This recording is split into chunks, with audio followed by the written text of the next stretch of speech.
Hello everybody, my name is Lush Eisner and welcome to the Canadian Money Talk, the channel about Canadian investing and personal finance. Please like and subscribe. I record 2 videos per week, so make sure you ring the notification bell to get notified each time one comes out. I wanted to talk to you about a recent private equity investment that had just finished up. It is the Yorkton 108 development project, interestingly, right around the corner from me on 108th Avenue in Surrey, British Columbia, Canada. Yorkton is a development company out of Edmonton, and their claim to fame is that they have a spotless Better Business Bureau record until now. So, just some background, the project was to consolidate 4 residential properties, rezone them into one property, and have it zoned for 2 6-story condo buildings. Yorkton didn't want to build those condos unless they were unable to sell the land to a builder. Just so you know, these projects are typically done in phases, and money is to be made in each phase. The builder wants land that they can build on because that is their specialty. They don't want to muck around with City Hall rezoning the properties, spending years, and they're willing to pay a markup for it. Now, I learned about this project because I was on a Yorkton mailing list from a land project in Edmonton directed at oil companies bought many, many years ago, which is still dead money, with my fingers being crossed for some capital spending in Edmonton with the current high price of oil, so I can get my $5,000 back. The last I heard of that one, all options were on the table of what to do with the land that I invested in. It didn't look like it was going to be sold anytime soon. But back to the project here in Surrey, that one actually finished, and the Yorkton company had salespeople to sell these projects to investors, which should have been a yellow flag. But one of these salespeople contacting me is how I learned about it. Now, how Yorkton works apparently is they buy the land or the project with cash first, and then they get financing from investors so they can use their money elsewhere. The sales meetings were very nice with free breakfast meetings at a hotel or a golf course. And in the end, I ended up buying $20,000 into the investment in January of 2019. And the promise was of a 20% return, with the money being back in 12 to 18 months. And if that were to happen, the return would have been okay. But that's not exactly what happened. The information and communication about the project once I invested the money was terrible. I've worked with multiple private equity investments, and some are great, where they send you a monthly newsletter, and some are terrible. And our friends at Yorkton were on the terrible side. So, for example, there was a vague mention of 2 or 3 quote unquote buyers for 18 or 20 million for the project. And as far as I can tell, these buyers were fictional, designed to get more investors with a promise of a quick turnaround. Because Yorkton never mentioned these buyers again, they evaporated, and my follow ups were ignored. So that's why I'm thinking that these buyers didn't actually exist. The annual general meetings for this project were a joke. There was one where I was sent the wrong Zoom link, and when I couldn't join the meeting, they accused me of knowing how to use Zoom. And I have not, literally years later, still been provided with a recording of that AGM because, quote unquote, it was with the lawyers. And the Yorkton incompetence in general was significant. Now, interestingly, to sweeten the deal and to make new investors, quote unquote, more comfortable, Yorkton said they would pay 5% interest a year on the invested amount from the day that it was invested. Uh, this unfortunately just caused some of the profit money to be taxed as interest instead of capital gains, as I later found out.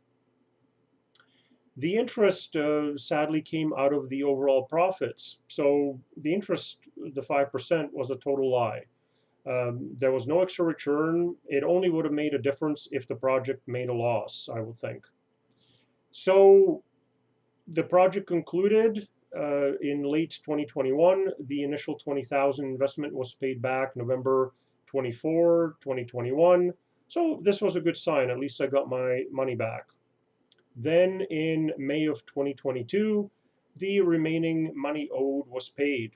Interest paid was 2263, and in fact I believe this is miscalculated and that they still owe me close to $500 in interest, because it was almost 3 years that they had my money, and with $1,000 per year in interest, even simple interest should be close to $3,000.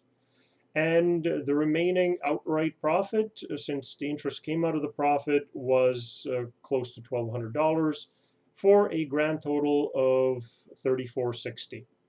So how does the project break down? The offer and finalized deal in the end paid $17.1 million for the land, with the land costing $8.1 million. Enough profit for everyone, right? Yorkton paid for development costs, split into soft, hard, and finance costs of $1,186,000 and $1.6 million. There's no details, breakdown of the costs, or even if these were real costs paid to an outside company, or whether Yorkton paid these to themselves just to lower the amount to pay to the investors. I'm sure they are billing their employees out at quote-unquote market rates. I'm looking forward to seeing the details. The land property tax is presumably legitimate, paid to the government, but I'd like to see the receipt. The big ticket item is the $3 million Yorkton charged themselves, definitely for development management. It's a nice round number, easy to manipulate to make the bottom line look like whatever they want. The $854,000 project consulting fee is the same idea. This could have possibly been paid to an outside architecture firm, or not. The realtor was probably a Yorkton employee for $206,000, and the land and accounting charges could have been a Yorkton employee as well. The project management fee is most likely internal as well. At the bottom, we have the as promised 5% interest, but paid out of my profits, as I had mentioned a couple of times. So annual profits were 1 to 2%. Not the greatest investment of my life. I'm not sure what the average return percent per LP unit means, but it is definitely the total return number, not annual. My total return was 17.3% total, so around 6% per year or less, including the 5% annual interest. And I was one of the first investors. I'm guessing some investors came in much later and so received less interest. So what happened to the 20% per year promised? Well, it ended up being 17% total, and because the project took 3 years instead of the promised 12 to 18 months, the nice return went to a crappy return, especially with the trick of the 5% interest coming out of the profits anyway, which the way it was stated during the meetings, nobody would have expected. As a comparison of alternatives, the S&P 500 market index made 27% annual return during 2019 to 2021. And we know that inflation was ramping up as well during late 2021. And of course, as you saw, Yorkton paid themselves first. So the only one who made money was Yorkton, with little risk other than not being able to find investors. I would think that the free breakfasts were the most valuable part of the project for me. The other thing is, no wonder they need salespeople, since no one invests with them twice. I will be contacting Yorkton for more details about the cost they charge against the project and the missing interest rate payments, and pursuing legal action in small claims court, at the least for the interest that they seem to have, quote unquote, miscalculated. Obviously, I will never invest with Yorkton again, and have already asked them multiple times not to be contacted for new projects or by salespeople. So If you have any requests on what you would like me to cover in future videos, please put that into the comment section. Please like, subscribe, ring the notification bell, and may you have a profitable day.